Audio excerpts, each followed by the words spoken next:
Je m'interroge ce jour sur la question des obstacles liés à l'identification des mototaxis dans ce pays. Dans un récent discours, le ministre de l'administration territoriale, Paul Atangandi, a souligné l'urgence pour tous les conducteurs de mototaxis de s'identifier afin de garantir la sécurité des personnes qu'ils transportent. Il a allé plus loin. Il a dit, entre le mois d'août et de septembre 2023, plus de 700 cas d'agression, 300 cas de viol et 900 cas d'accidents graves ont été enregistrés.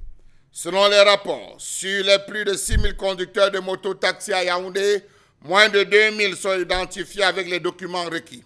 Ces documents comprennent la présentation d'une carte d'identité nationale, l'obtention d'un permis de conduire de la catégorie appropriée, l'enregistrement de la moto et le port obligatoire d'un chasuble ou d'une veste numérotée. C'est bien. C'est très bien. Bien dit. On applaudit même.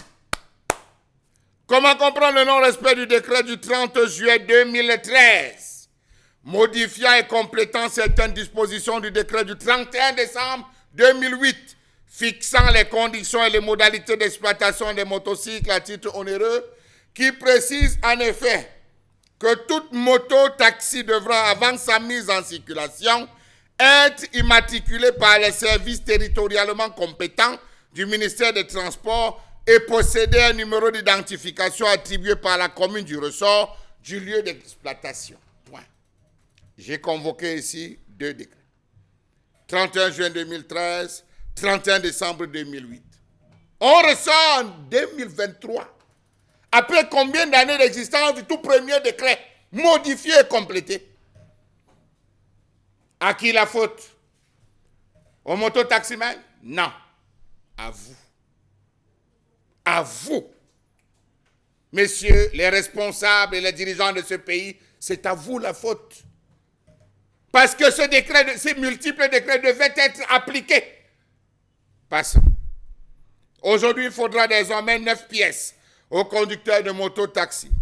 La licence spéciale de transport de catégorie S2, la carte de transport public routier par un motocycle exploité, la carte de contribuable, la police d'assurance en cours de validité, obtenue auprès de la délégation départementale des transports une autre autorité compétente, une carte de transport public routier, établir un certificat de visite technique auprès d'un organisme agréé, établir une police d'assurance auprès d'une compagnie d'assurance agréée, s'acquitter du droit de timbre automobile, s'acquitter de l'impôt libératoire, toute moto-taxi au sens du nouveau texte devra avant sa mise en circulation être immatriculé par les services, tellement, c'est beaucoup.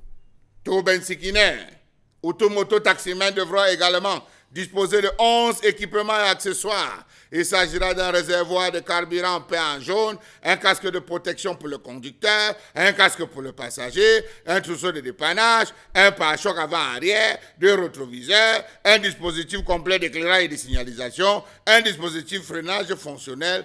On oublie aussi un parapluie. Bien, avançons. Le nouveau texte oblige aussi les conducteurs de ces engins à 2 roues à porter les gilets dont la couleur sera déterminée par la commune du ressort d'exploitation. 15 articles qui viennent modifier et compléter les dispositions du décret du 31 décembre 2008. Pourquoi les conducteurs de mototaxi ne veulent-ils pas se faire identifier? Ça, c'est la question à laquelle aujourd'hui on s'interroge. Est-ce que cette identification viendra résoudre complètement l'insécurité que l'on connaît lorsqu'on n'a pas encore réussi avec celle de l'identification, des badges d'identification des taxis? Question. A-t-on réussi l'identification des cargos? On connaît combien de cargotiers existent dans nos différentes villes. A-t-on déjà résolu l'épineuse question de Makamazo? Passons. Pourquoi ne pas plutôt installer un GPS sur toutes ces motos et travailler avec les responsables des syndicats? Passons. On a rappelé les multiples échecs dans les tentatives d'identification. Ferdinand Koungouedima, alors gouverneur de la province du littoral au milieu des années 1990, avait tenté d'obliger les mototaxis à aborer la peinture jaune des autres taxis. Cette mesure avait eu l'effet d'un coup d'épée dans l'eau. Début 2007, Bernard TBD, Préfet du Vouri, après plusieurs concertations avec les forces de maintien de l'ordre, des acteurs de la société civile, les mototaximens et une campagne médiatique, avait tenté d'imposer l'immatriculation des motos et le port d'une tenue d'identification. Coup d'épée dans l'eau. Fin d'année 2008, un autre décret du Premier ministre tente de réglementer le secteur. Il faut le préciser, en 2008, la commune d'arrondissement de Douala 2 avait lancé pour l'exercice fiscal 2008 une campagne spéciale de paiement des taxes pour les mototaxis dans sa circonscription. On avait même donné, Madame le maire avait organisé des primes et cadeaux, étaient offerts aux mototaximens qui se conformaient. À ce jour, rien. 6 avril 2016, l'opération d'identification des conducteurs de mototaxis, organisée par les mairies d'arrondissement, n'a pas connu d'effet, échec total avec mobilisation des forces de maintien de l'ordre. Janvier 2012, autre tentative, échec lamentable. Janvier 2021, on a parlé de l'identification numérique via l'entreprise Digipol, qui devait se passer par la création d'un fichier national numérique de conducteurs de mototaxis avec un budget évalué à plusieurs milliards. Janvier 2023, un nouveau signal arrêté. Toutes les motos devront être automatiquement immatriculées avant leur mise en circulation. Tous les concessionnaires avaient été convoqués et sommés désormais de procéder à l'immatriculation. Septembre 2023. Yeah. Vous devez respecter les 15 articles.